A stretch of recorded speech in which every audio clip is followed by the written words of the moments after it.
Well, last week, Biden said that the 28th Amendment to the Constitution, known as the Equal Rights Amendment, or ERA, is the law of the land. Well, the Catholic Church opposes the decades-old amendment and says it could threaten religious freedom and end pro-life laws. Mississippi Attorney General Lynn Fitch, known as the woman who overturned Roe v. Wade, shared with us her thoughts on the ERA last week. That claim he made today, certainly judicial, administrative, legal, there's no precedent. So this is barred from happening. So as the National Archives has said, there is no claim, there's no opportunity. And we just see this as continuing to pander to the radical, far-reaching left agenda.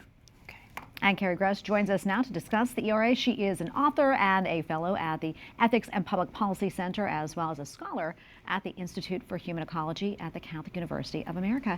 Carrie, thanks so much for being here. We appreciate it. Thanks so much for having me. It's great to be here. So let's talk a little bit about the background of the ERA. Fill us in a little bit. So the ERA was really, it's 1972 legislation. This is very old and very dated at this point.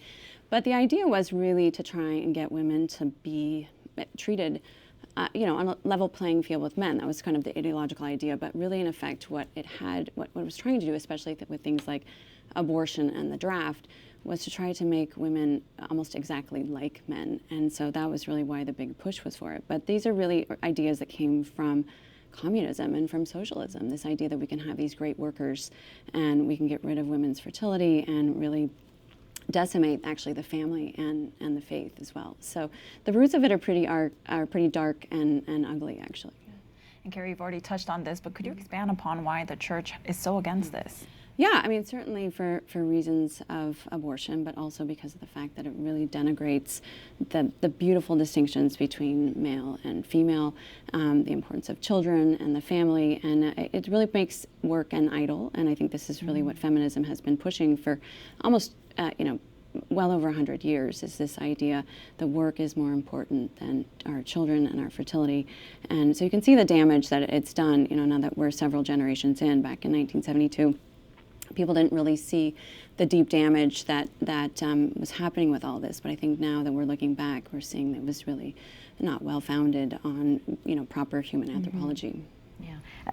Let's talk about Biden's efforts. His effort to ratify the ERA. I'm sure you have a lot to say about that. Oh, goodness. Well, I just think the timing is amazing. When even Supreme Court Justice Ruth Bader Ginsburg is like, in order to do this right, we have to start over.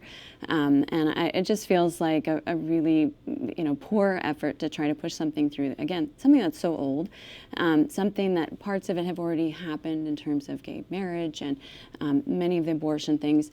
But there's also a lot of problems that I think people didn't realize, like it would actually take away some of the preferences that women-owned businesses have, with government contracts and things like that. So there are actually a lot of problems with it. It's not, it gets much more sticky than, just that declaration of, again, very old legislation.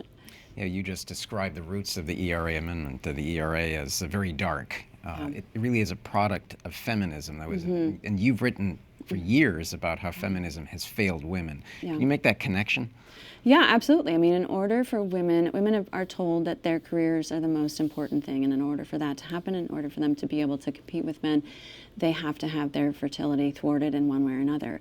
And so abortion is really the engine, or really what makes that possible. So feminism is the engine for abortion. If we start helping women really think about motherhood in a much more beautiful and compelling way than what we've seen over the last 50 years, I think they hold up the Handmaid's Tale as the example of what they think pro-lifers want, which of course couldn't be any further from the truth. And yet so many people have come to believe that that's really what we're fighting for.